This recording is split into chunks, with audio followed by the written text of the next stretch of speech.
there's a barbecue spot right around here, and on like 2 different occasions I went there, and Mr. T was there. Oh yeah. Yeah, I'd see him all the time. I think he lives around here or something. Yeah, he does. He lives around here. There's like a Mr. T special on the wall. It's like Mr. T. He would come into the Ralph's right there on Burbank. Yeah, and he would come in there constantly. He was always getting food for the homeless.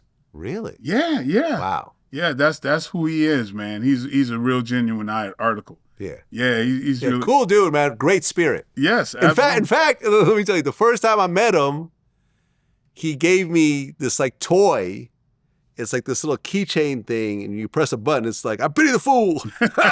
What'd you say about my mama? And like it's like all his like little catchphrases on a little audio toy. Like it was so cool to have. Yeah, man. It's gonna start up this loop of Mr. T rapping in my head. I don't know if you ever saw that. I remember thing this. Where you talk about your mama. Yeah, exactly. Yeah, I remember that. Oh my God! Now it's stuck in my head. And maybe you have to play it so it plagues everybody else. I mean, would you say that Mr. T was the greatest Rocky villain ever? Mr. T, greatest Rocky villain? No, I can't. Ivan Drago? Yes. Yeah. You got to say that. That's a major one. Yeah, man. Ivan, anybody big that size, you call him Ivan Drago right now. So that's true. And at the time, the U.S. and Russia, there was a lot of, tension between the two countries. Yes, absolutely. Like way worse than now. Oh, yeah, way absolutely. worse than now. Yeah. Like, you really thought there might be a nuclear war, so the whole U.S. versus Russia. And of course, the movie starts out with Ivan Drago. He kills Carl Weathers in the ring. So they're like, no, not Carl Weathers. He dies. Yeah. Shout out to Dolph Lundgren. He's still around. Yeah. Well, I have a movie with him that just came out called Exit Protocol. Okay. Yeah. How is he in person?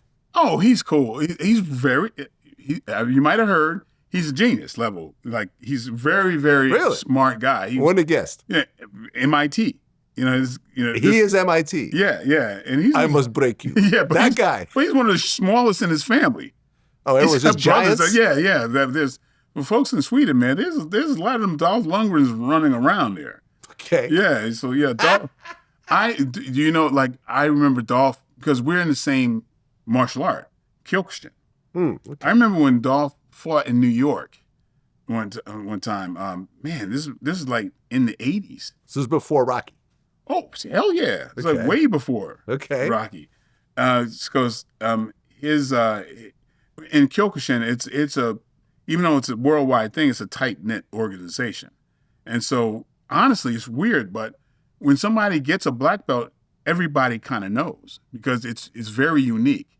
And so, we knew about Dolph when he was fighting and all that when he came to New York. And then, I'd known him from way back when he was a yellow belt and then he was fighting.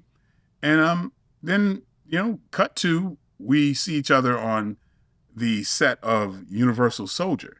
Yeah, the first one. And so, I'm in that movie, but you need the pause button to see me. Well, I forgot to mention this in our interview, but there's a newish Toxic Avenger movie. I heard Peter Dinklage. And wasn't that your first role, Toxic Avenger 2? Yeah.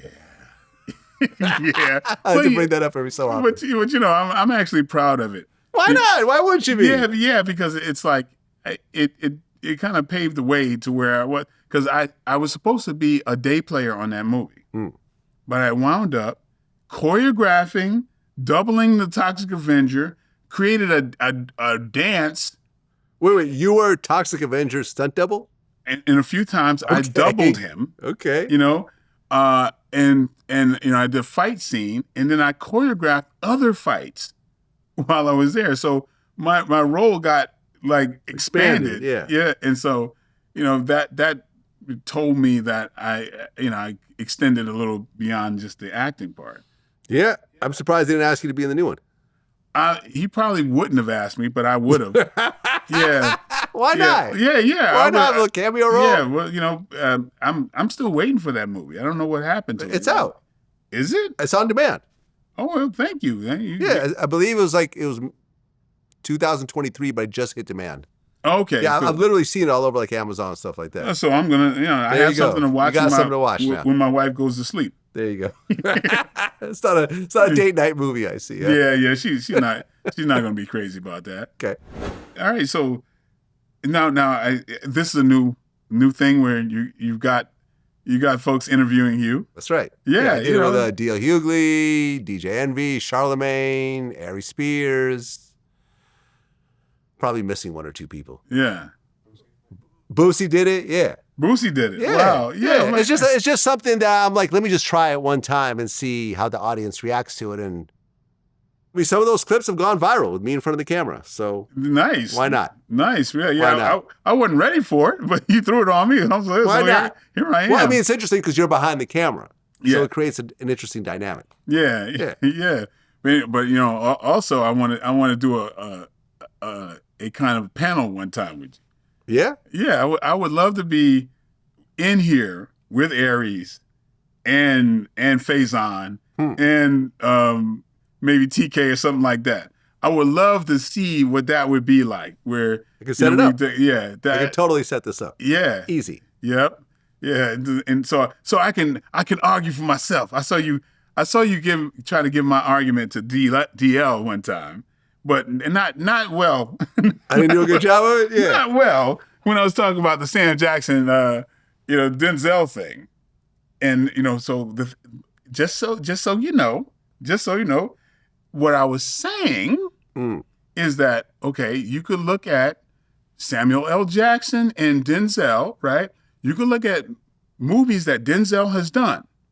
And several of those Sam Jackson could very well do. Right? Like Remembering the Titans, you have Coach Carter. Mm-hmm. You have American Gangster. Well, Sam Jackson could do something like that. Yeah, I mean, the new movie, Highest to Lowest, I could see Sam Jackson pulling off that role. Right. But when you go into the reverse, can you see Denzel Washington doing Long Kiss Goodnight, Pulp Fiction, like the... So many snakes. Yeah, I see what you're saying. Like yeah. Sam has, like, let's say, a level of anger and menacing. He does comedy. He does horror. Well, what I'm saying is, okay, I've never been scared of a Denzel character. Mm-hmm. You see what I'm saying? He's not intimidating. Right. He's more smooth. Yes. Right now, he played. What's the drug dealer's name? An American Gangster. Frank Lucas, right? Yes. But he was not a scary Frank Lucas. Right. Whereas Samuel could have been more of a scary Frank Lucas. Frank Lucas was from the South. True. Yes. And, so there's a certain thing just kind of similar. Sam was from the South? Oh, yeah, definitely. Yeah, Tennessee. Yeah. So, but again, imagine Denzel and you ever see the other guys? Or the Marvel movies, the Star Wars movies. I see what you're saying. Picture Denzel in those things. Can you see that? Yeah, Denzel as a samurai, as a Jedi. No, I don't think so. No. What was it? Unbreakable with Bruce Willis, where Sam played the villain. Yep. I don't think Denzel could have pulled off that role. Right. That's what I'm saying. So he's not a scary character. That's just not him. Yeah, or really funny. That's true. It's never funny. It's never funny. So, but could Sam Jackson have pulled off Malcolm X? That's a look thing. I think. Denzel doesn't really look like Malcolm X. Yes, he does, more than Sam Jackson. Well, more than Sam Jackson, yeah. That's true. Yeah. Yeah. But he doesn't look like Malcolm X based on how Malcolm X really looked in real life. Yeah, he's not far from. Persona-wise and everything else, I mean, at the time, nobody's going to say Denzel didn't look like Malcolm X. Come on now. You'd have to be a Malcolm X historian to when you put them side by side. I mean, when you see some of these newer movies like Godfather, Harlem, and stuff like that, and the Malcolm X characters they're playing in those movies look a lot more like Malcolm X than Denzel. True. That's all I'm saying. But he had the persona of Malcolm X. Maybe the persona, yeah. Yeah, and looked enough like Malcolm X that you could suspend your disbelief. Okay. Well, that's all I'm saying. So. But here, by your admission, there's several things that Samuel L. Jackson could play very similar to Denzel. And sometimes you can go, Denzel in Training Day, Samuel L. Jackson in Training Day, that's pretty damn, that's, he could pull that off. What about, was it Glory? Yes. Sam could have pulled that off. Yes, absolutely. So that's my argument. I got you. Is that when you start to look at the best of the best, how can you, when you have somebody who can do that many roles, just absolutely convincing, and even sometimes, dare I say, with different dialects, then you got to go, no, Denzel plays very powerful characters because Denzel's a very powerful character. He's very charismatic, but so you can go, wow, he's on this level. Yeah, I agree. But now when you talk about acting, maybe there's choice roles. Maybe you would have rather played the roles that Denzel has played. But my goodness, if you sit back and you look at what Samuel L. Jackson puts out there, it's quite astonishing. That's all. That's all I'm saying. I'm not saying one is better than the other. No, I feel you. You can't deny that. So I feel you. Yeah, because when you were talking to D.L. Hughley, you said, "Well, Michael Jai White, said this," and I'm like, "Why is it on me?" No, man. Something. You're not the only person that's complaining. Elise Sadiq, I remember at one point calling me up upset because there was an argument he made about prison that I brought up to Mano, and I said it all wrong. And he was like, "Man, that's not what I said." I'm like, "My bad. Let me just cut it out. I'll cut that whole part out. My bad." But I just chuckle at the thing. Yeah, whatever, it's whatever. Yeah, it's not that serious. Yeah, but it's all.